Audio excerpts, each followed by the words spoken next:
নাটোরের সিংড়ার চামারি ইউনিয়নের হোলাইগাড়ি এলাকার নন্দকুজা নদীর উপর নির্মিত বাঁশের যে সাঁকোটি সম্প্রতি ভেঙে গেছে, সেটির কারণে কিন্তু এই আশেপাশে প্রায় 22টি গ্রামের 30-35 হাজার মানুষ ব্যাপক ভোগান্তির মধ্যে দিন পার করছেন।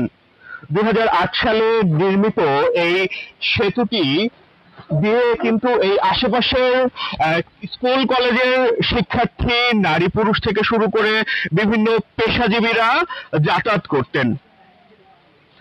এই সেতুটি ভেঙে যাওয়ার কারণে কিন্তু চরম দুর্ভোগের কথা জানিয়েছেন এখানকার স্থানীয় বাসিন্দারা।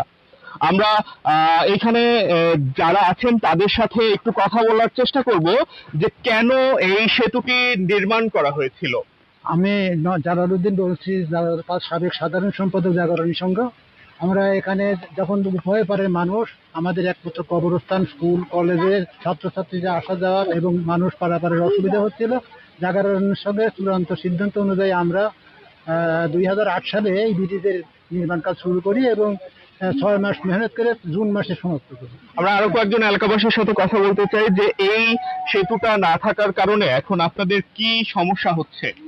এই সেতুটা ভেঙে যাওয়ার ফলে আমরা ধরেন অত্যন্ত অসুবিধার মধ্যে আছি। এপার ওপারের লোকজন পারাপার করা অত্যন্ত কঠিন অবস্থায় আছে। মানুষের দুর্ভোগ মানে চরম আকারে পৌঁছে গেছে।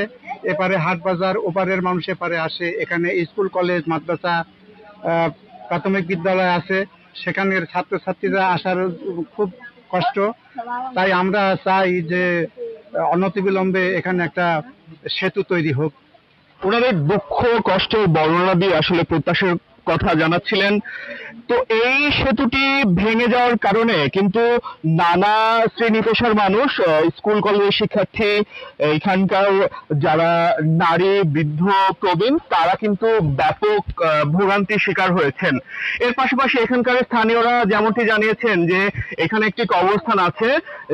দুই গ্রামের মানুষের, নদীর দুই পাশের মানুষের এই সেতু বন্ধনটি ভেঙে যাওয়ার কারণে তাদের মধ্যে যদি এখন কেউ মারা যান তাহলে কিন্তু নৌকা ছাড়া সেই লাশ মরদেহ বহনের এখন কোনো সুযোগ নেই।